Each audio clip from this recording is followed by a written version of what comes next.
Previously, on Mass Effect 3, we agreed to cure the genophage in exchange for the support of the Krogan. This is the Solarian homeworld we're headed to.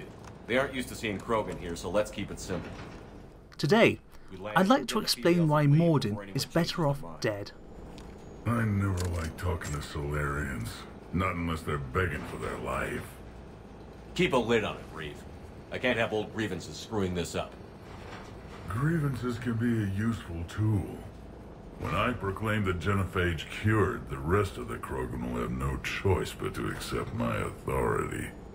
How exactly did you get the other clans to let you represent them? It was a time-honored tradition of intimidation, threats, and violence.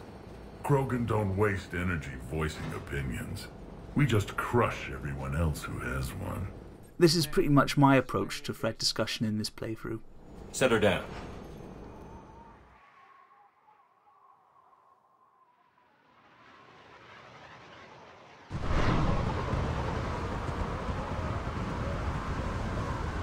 Commander, Solarian ground control says we don't have clearance to land. Tell them the Dalatress authorized this herself. Once an enemy, always an enemy. Permission denied. We're being waved off approach. Land anyway. You're too polite, Shepard. Reeve, don't!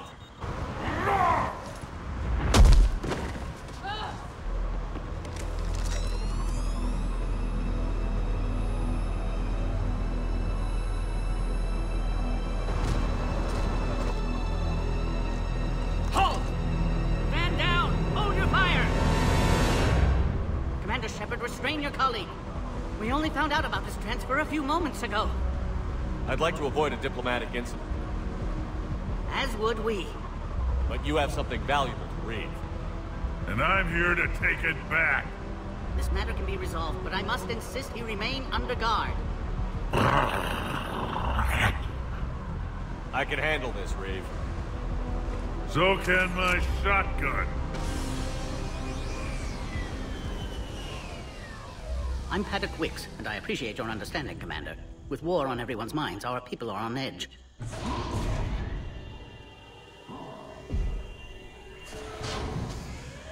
Careful! Watch the containment shield! I'd hope to never see one of those again. As you can see, this base contains sensitive information. What kind of work goes on here? Evolutionary trials, morphological simulations, exogenetic assessments. Nothing is ever simple with Solarians, is it? Science has always been our best defense. The research we do here has kept Sur'Kesh safe for millennia. Does that include studying lost Krogan? The females were in poor health when we found them on Tuchanka. They were brought here to stabilize their condition. Touch me, and I'll rip your head off. I'd like to see them. Of course. I'll need to clear you for the lower levels. Give me a few moments and meet me near the elevator. Attention biolabs. Please prepare for Yod specimen arrival.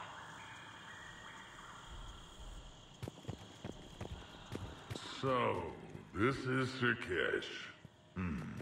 Unimpressive. There are no thresher maws, no radiation. Life should never be this easy. Shepard, we can't let these Solarians dictate the situation. The females belong to me. Normally, the part of Krogan clan chief is played by Lt.D Rex, our old friend from Mass Effect 1. Now, as you may or may not have guessed, in this playthrough, Rex is dead. His brother, who we would have met briefly as his replacement in Mass Effect 2, is also his understudy in this game. I use them as decoys to keep other clans from stealing the fertile ones. That's a brutal way to treat your women. On Tuchanka, you either breed or you fight to protect the ones who can. It's why we Krogan are so friendly. Back on the Normandy, you said Reapers have been spotted on Tuchanka. Unlike their attack on the Turians, it seems the Reapers are taking it slow with us. Playing it safe. They know the minute we enter this war, their days are numbered. I suppose an arrogant Krogan is what we need to win this. At least he doesn't lack for confidence. Are the Krogan ready to fight the Reapers? That's like asking if an Asari is ready to mate. I see Rex was the diplomat of the family. This is the fight we were born to win. I'll be going now. Good. Let's get on with it.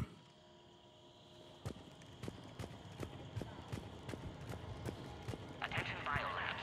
Please prepare for Yon's specimen. Commander Shepard, I'm Lieutenant Tolan. I've heard about your exploits against the Reapers. All of it good, I hope. Your mission on Vermeer holds special renown in STG. The assistance you lent our team tipped the balance. But now, I'm not so sure. Most of you probably met Major Kirihei, a minor character from Mass Effect 1, at this point in the game. Again, in this playthrough, Kirihei is dead. Instead we get Lieutenant Tolan, who is considerably less friendly. He largely expresses the typical hardline Solarian stance on the Krogan and on the Reaper War. Expediency?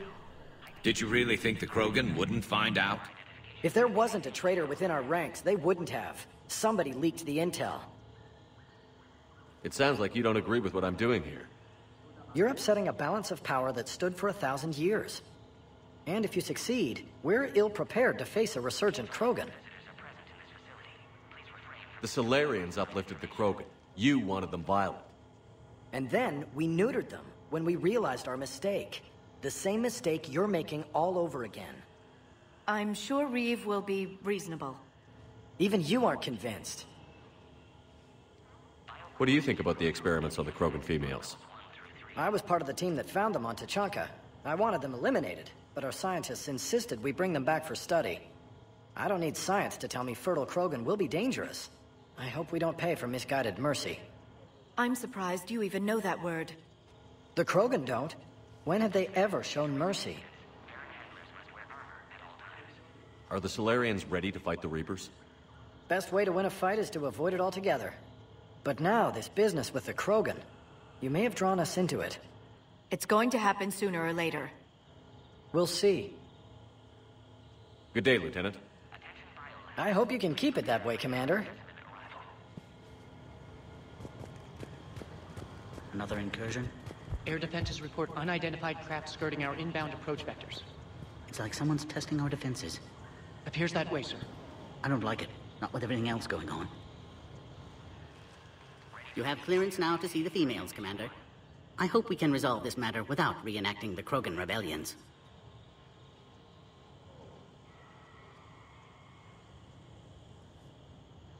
What type of work do you do here? Evolutionary intervention. My government calls it uplifting, guiding the development of other species to suit our own purposes. Until recently, I evaluated life forms to determine whether they were suitable for uplift. You don't anymore? My work raised more questions than it answered. Now I'm searching for the underlying principle that directs evolution itself. That sounds vaguely spiritual. Just open-minded. Discovering the process of evolution is a major breakthrough in any species development. Uncovering its purpose would be paradigm-shifting. What do you think about handing over the Krogan? I differ from most of my colleagues. Curing the genophage will bring closure to this issue. In the future, the Krogan may yet play some role we can't even imagine. We should let the evolutionary process decide who lives and dies, not galactic politics. Thanks for your time. Of course. We can proceed into the elevator when you're ready.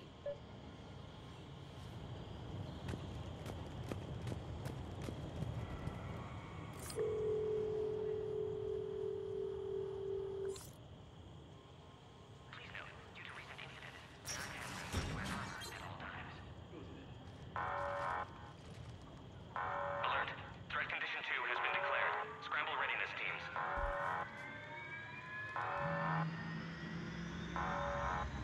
What's happening?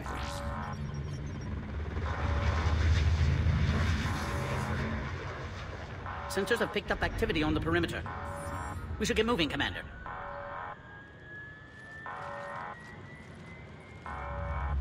Hopefully this is nothing. Padok Wicks takes us down into the holding cells. Again, the vast majority of you probably had Mordin pop up at this point. With Mordin alive, Padok Wicks is relegated to a small role as the base commander, and disappears as soon as Mordin introduces himself as the Krogan inside source. But surprise, surprise, Mordin is dead. Padok now replaces him entirely throughout the whole Genophage arc.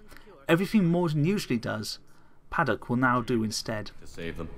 With every technique our science could muster, no effort was spared. Commander, Lt.D-L.P. only knows about this because I told him. You're his inside source? He had the right to know. One female did respond to treatment. She's immune to the Genophage, and the only hope the Krogan have left. She refuses to tell us her name. Trust has been an issue. I'm Commander Shepard, Alliance Navy. Are you here to kill me? Goddess, what she's been through. Lt.D-L.P. and I are here to take you home. Why? What am I to you? Have the Solarians been mistreating you? Those are my sisters you saw back there. They died in a lot of pain. I wish we could have done more. And now I know I'm the only one left. That makes me dangerous to a lot of people. What about you, Commander Shepard? Why are you here? You're the key to a truce between the Krogan and Turians. So, I'm useful to you. Alert. Unidentified vessels have breached the perimeter. Give me an update.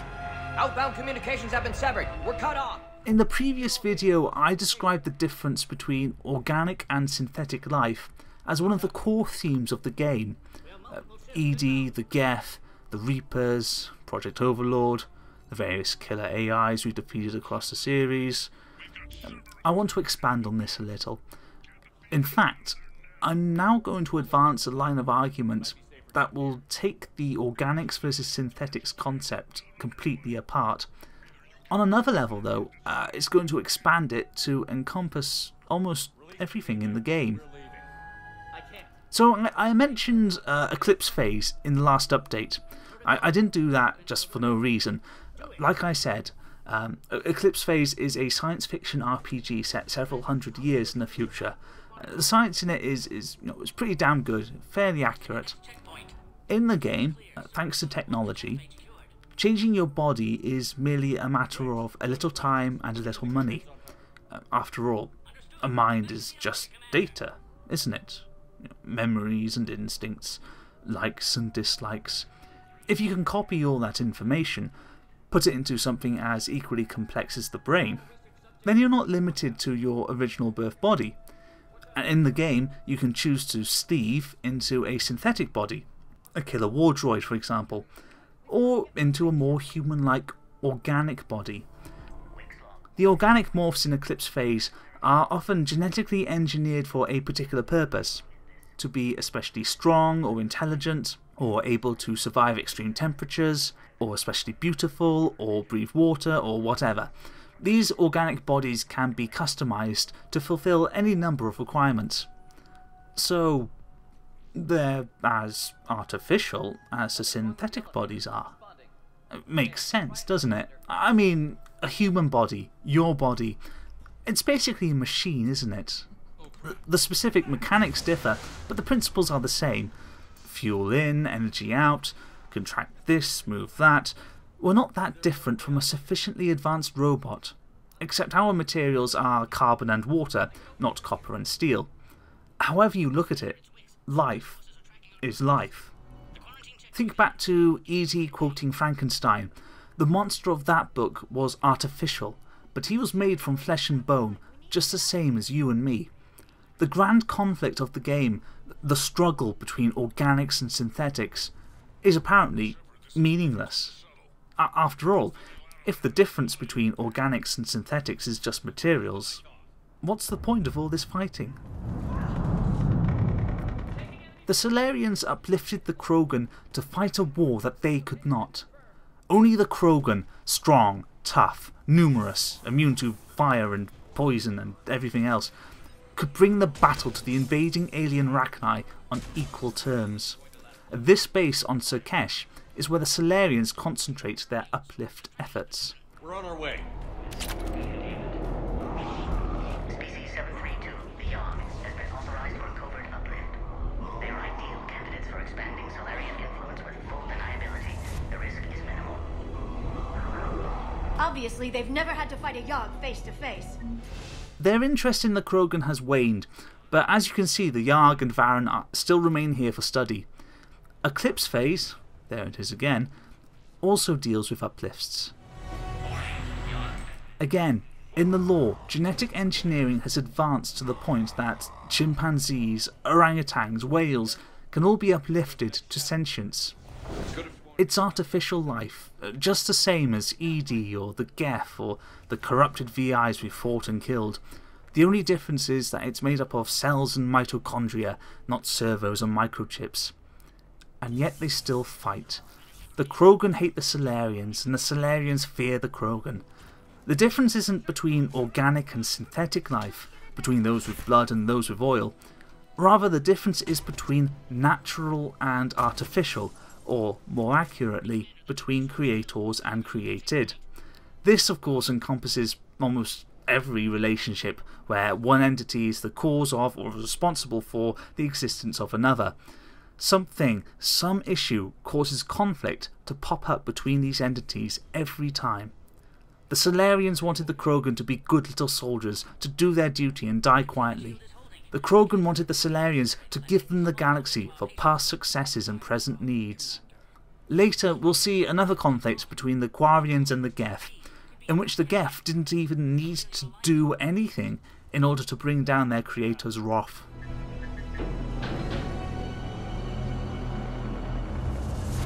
Meet us at the next checkpoint. I suspect Cerberus will try to hit us.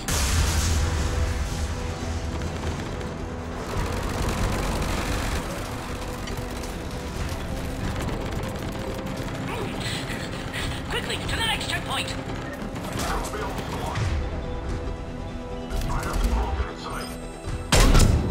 She's been transitioned up to the next level. All squads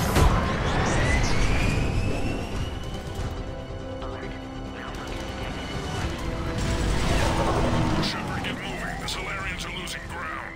I'll try to take out a few of these shuttles. They are responding.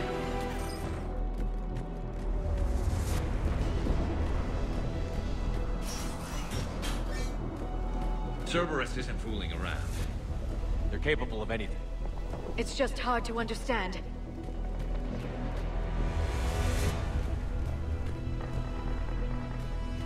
Orion Squad, your orders are to hold position and block access to the next checkpoint.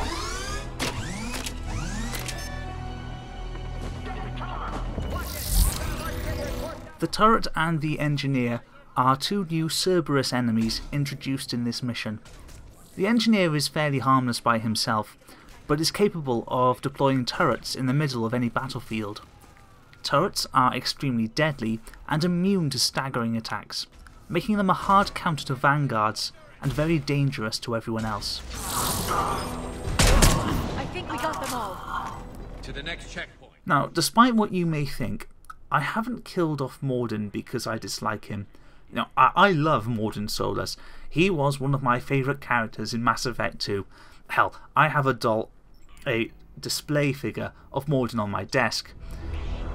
Mordin was probably the bravest thing BioWare has ever written. Just to recap, we meet Mordin Solus, the former STG operative, running a free clinic on Omega.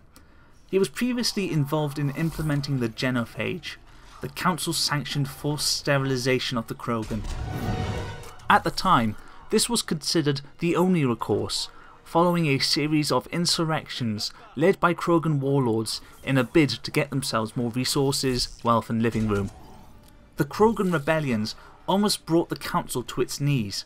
The success of the Turians in beating back the Krogan tide is the primary reason that they have a seat on the Council, and the success of the Salarians, of Mordin, in creating and maintaining the sterility plague is the primary reason that Shepard and company aren't all currently speaking Krogan. Where are you? I really like BioWare's treatment of Mordin. Too often their characters fall into one of two camps.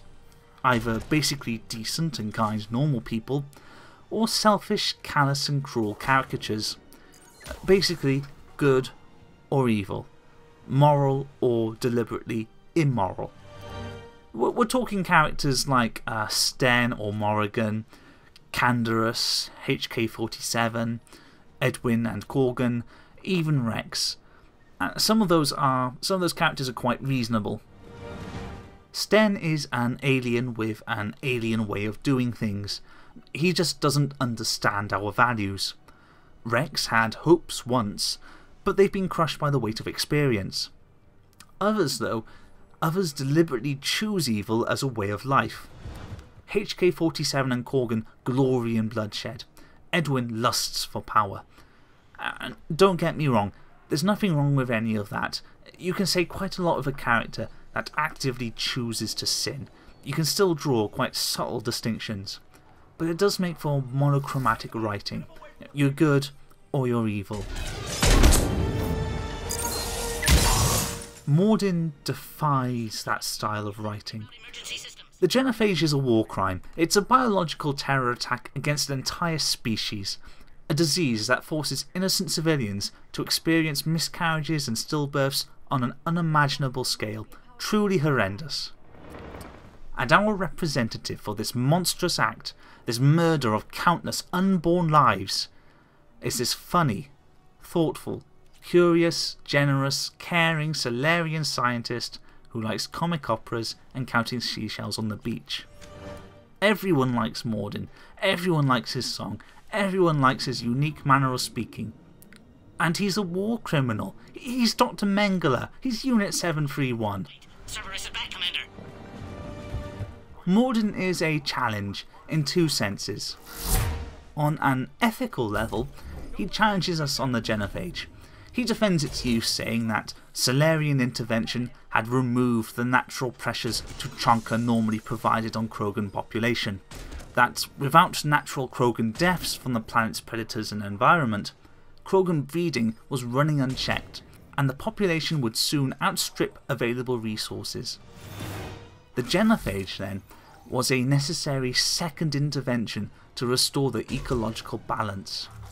He defends his involvement too, saying that he had to be the one to carry it out, because he was the most skilled scientist of the day. Somebody else might have gotten it wrong. He's not partisan on the issue. While the Dalatras and Lieutenant Tolan are resolute that the Krogan genophage is definitively a good thing, Mordin accepts that it was a bad act in the name of a good cause. He takes the time to oversee the dispersal and witness the after effects, and he sets up a free clinic for Omega's poor afterwards. He's, in his own words, responsible, but not guilty. Mordin is also a personal moral challenge. As said, he's a war criminal, a monster directly responsible for Rex's nihilism and the slow decline of the Krogan race. Yet all that gets brushed aside by players, because he tells a joke and has a silly voice. Obviously, in real life we would all ostracize someone who had done what Mordin had, but in fiction he becomes a favourite. It's odd, and it's interesting, and it's very, very compelling. Mordin is the best character BioWare has ever written. You need to authorize her release, Commander. The pod then transfers to the loading area. Let's get you out of it.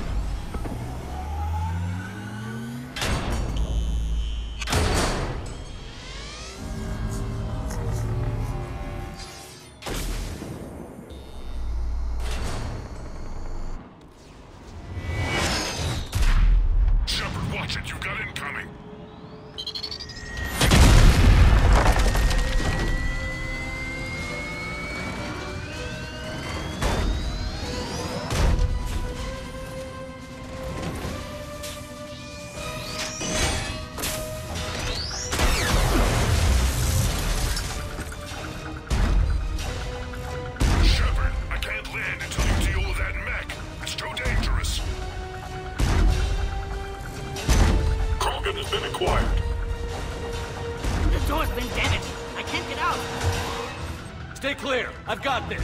Protect the Krogan, Commander. She's vulnerable up there. The Atlas heavy mech is usually the centerpiece of any Cerberus mission. In itself, it's not very threatening, but it is slow, it is tough, and it constantly advances on the player. It sucks up all the attention and fire, while supporting troopers and other enemies actually deal the damage. very annoying to fight.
Got Cerberus troops left. That looks like the last one, Shepard.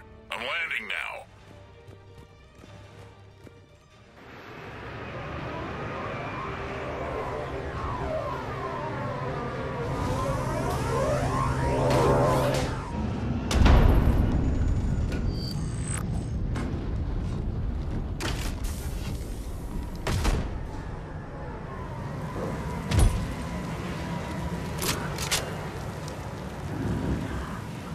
I wasn't sure you could pull this off, Shepard. Let's make this quick. I'll take it from here.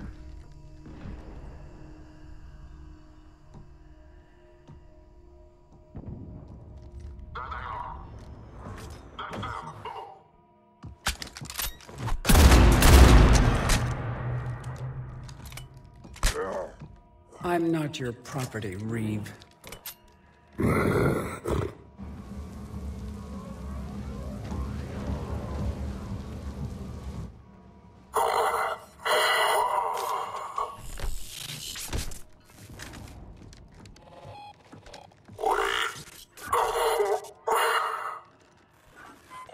Why is Cerberus here?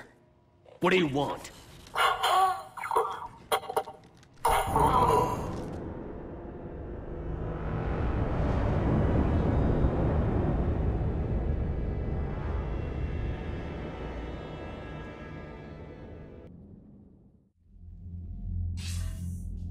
Commander, I'm hearing chatter you're brokering a treaty between the Krogan and the Turians. If I get Krogan boots on Palaven, the Turians promise me their support. And how does Cerberus get involved? I don't know. The Elusive Man is up to something. Then keep them at bay. I can't overstate what a victory this treaty would be for the Alliance. We'll need all the help we can get. How's the Prothean device coming? Alliance R&D has officially begun construction. The team has dubbed it Project Crucible. We're throwing everybody who knows how to hold a hammer at it. This is going to be the most ambitious undertaking in human history. Will we get it done? I'm not saying it won't be a challenge, but our researchers tell me the designs are elegant, massive in scope, but strangely simple as well. We can do this, Shepard. You can do this. Never doubt that. No, sir. Good. Hack it out.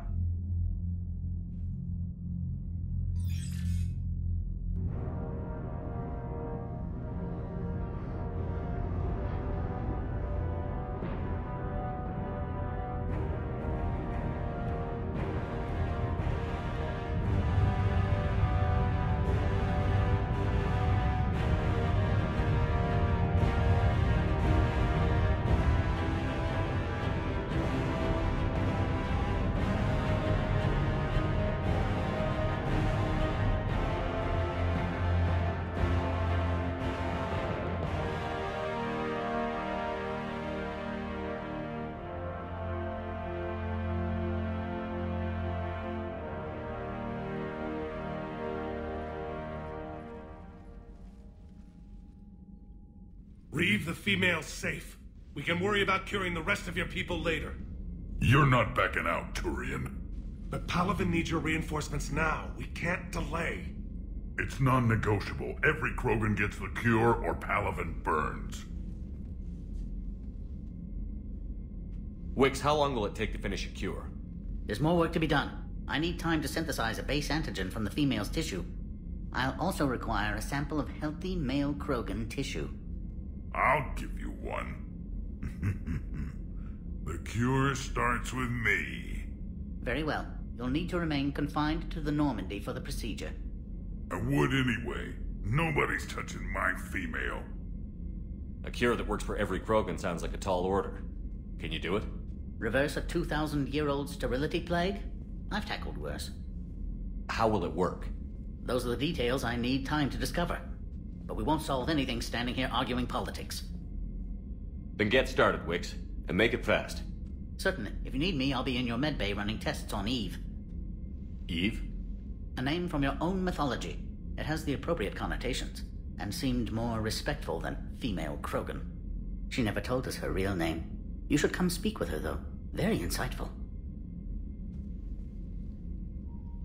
Now, is there anything else? There's a small matter concerning a ship we've lost contact with. What happened? I'd rather discuss it in private. When you're finished with Turian problems, Shepard, we need to talk. About what?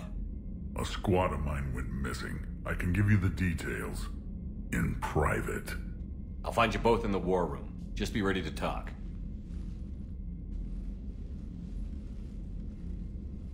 Only way we stand a chance against the Reapers.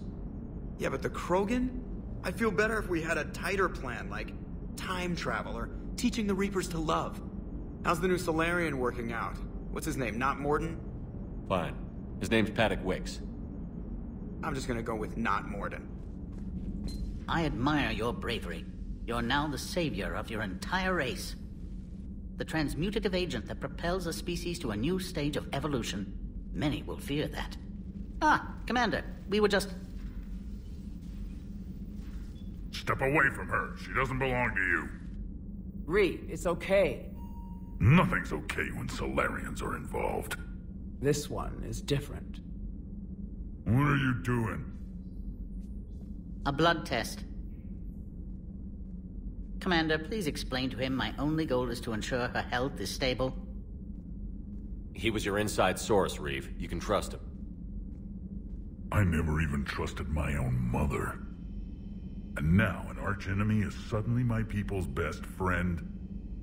By helping you, my career in STG is almost certainly over. Why do it? Every species has their role to play. Centuries from now, the Krogan could be the pinnacle of galactic evolution. Words I never thought I'd hear a Solarian say. Then let him work, Reeve. Just make sure you keep her alive. Your concern is noted. And remember, I still need your tissue sample. Better not hurt. I need to speak with you when you have a moment, Commander. So you're the one who told Reeve about me. I had no choice. But you went against your own government. They were wrong to hide you. I couldn't watch your entire species go extinct while the solution was being held prisoner in my laboratory. Your people fear my kind. That will never change. It has to. Fear has never contributed anything to the galaxy except more fear. The cycle must be broken. Besides, you deserve better than being treated as an experiment. Thank you for saving my life, Commander. I didn't think the Krogan had any allies left in the galaxy. We owe a lot to you, even if most people have forgotten that. They can be forgiven. Our actions have hardly inspired friendship. Eve, terrible name, is a tricky one to analyse. We've already discussed the objectification of women in the sense of sex, you know, ED with the Sexbots chassis and such. Here we see the objectification of women in the sense of the absence of agency, where women exist as passive objects so that men can do all the interesting stuff. more in the vein of Princess Peach existing solely to give Mario someone to rescue. Here I find it harder to come down definitively against BioWare. Eve seems like a passive object. She can't cure the genophage, she is the cure, and it's Shepard, Padok and Reeve that get the job done. The mission we just completed, she was literally precious cargo that we had to protect from other men. The scene where she grabs a shotgun and kills a Cerberus trooper feels like a sop, something thrown in to evade criticism. She's not helpless, she's a badass that can be awesome at specified points in the story. But her treatment at the hands of the Solarians, and by Reeve, is definitely intended to cast the Solarians and Reeve in a bad light. She's aware of the terrible position everyone else, including Shepard, has placed her in, and mocks them for it with her cynicism and sarcasm. There's this is dodgy ground here. There seems to be some sort of visual reference with her heavily veiled dress, comparing her situation to the Western perception of Islamic and Middle Eastern cultural attitudes towards women. Do with his power. She does talk about taking her own independent actions when she talks about her history, becoming a shaman, why she went to Malon for experiments, and again when talking about her plans for managing Reeve. Now, a couple of people in the thread have talked about fiction and whether, generally speaking, it ought to reflect reality as it is, unadulterated, or if it ought to depict our fantasies the way we want things to be, for better or for worse. I mean, this is really good stuff, really interesting, and I appreciate the discussion. And I think this kind of question is relevant here. I'm sure we're all aware of the discrimination women face, and all the ways, big and small, they suffer under an unequal and unfair society. The question is, should Eve, our first and only female Krogan, represent this reality and be this downtrodden victim of tyrants and technocrats? Or should she be a badass in her own right, reflecting something better, and pretend that all that difficult discrimination stuff doesn't exist? It's tough. It's a tough one, and obviously it's not remotely something that I can answer. All I can say is, I just wish that they hadn't called her Eve. It only takes one candle to light a fire, and then the darkness is no more. How has Padok Wicks been treating you? Better than Krogan males do.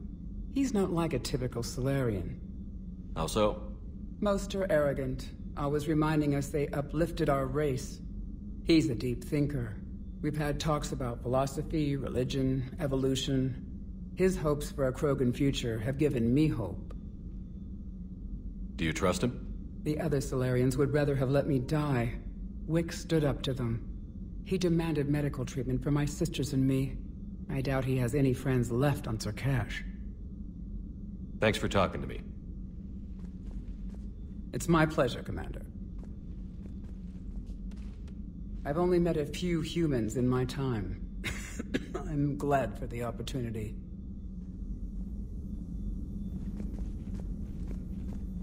Commander, I'm troubled by Eve's blood test. The stress placed on her system by Malin's experiments was severe. I can stabilize her for now, but without Malin's research to guide me, her health will deteriorate. I hate to ask, but will this affect the cure? I don't believe so, though I'm afraid her long-term prognosis isn't good. Do what you can for her. Certainly. I knew an STG scientist named Mordin Solus. Have you heard of him? Indeed. I once punched him in the face. You what? On a personal level, I'm not too thrilled with the direction Mordin takes in Mass Effect 3. Mordin finally decides that the genophage was wrong, that the cost was too high, and works to undo it, leaking Eve's location to Rex, developing the cure aboard the Normandy. I don't like it that much. It's not a criticism of BioWare's writing per se. It makes sense for whatever that's worth, and the arc works fine. It's just not as interesting to me. The challenge has been lost. I preferred Mordin to be this complicated character that muddies the moral waters. He can't do that if he becomes an idealist. if he agrees with what is obviously supposed to be the moral choice. Aware of your mission through the Omega-4 relay. For Mordin's sake, I hope he finally found the grace he deserved. I'm curious. Why do this for a problem that doesn't even affect you? But it does. The willful extinction of another species benefits no one. We all lose eventually. The Krogan may lack beauty, perhaps even brains, but so did your ancestors. And mine. Every species has a fatal flaw, a flaw that is theirs alone to overcome. We cannot deny them the opportunity to evolve. Species go extinct all the time. Yes, if they fail to evolve naturally, then so be it. But as a deliberate campaign of genocide, a campaign that never takes into account the unintended consequences of annihilating a species, no politician or scientist has that kind of foresight. Only the arrogance to pretend otherwise. Letting Padok Wicks take Mordin's place means that change of heart never happens. Mordin can remain as he was, somebody who made a very difficult decision and cheerfully accepted the consequences and all that entailed. Padok, then, can step up and take the counterpoint role to oppose the genophage. He doesn't have to do it for reasons of regret or remorse, for all the little pictures that make up the big picture. He can do it for his own reasons, because the Solarians aren't good enough to play God with other species, because the Krogan have a right to a future of their own, because he thinks that artificial created should be free to become natural creators of their own. And you also get one of the best exchanges in the entire series. How is this cure going to work? I'm hoping it will inspire a resurgence in Krogan sex. I've always wondered how they mated.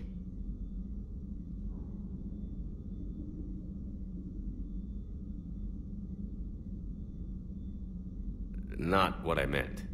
No, but you were probably thinking it. And now's our chance. In the interest of science, how do Krogan mate? Very clumsily. And there we have it.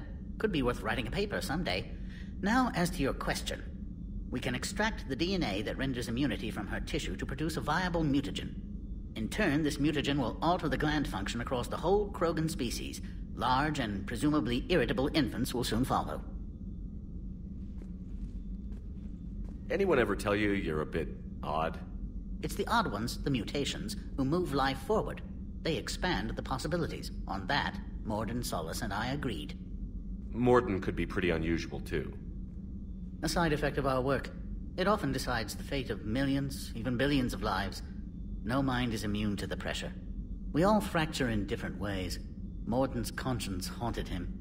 Malin crossed the line into barbaric experiments. And myself, I went searching for whatever gods created the rules for this unfortunate universe. Thanks. I appreciate your help in this. And I appreciate the chance to witness this moment in history, Commander. We're charting a new course in evolution.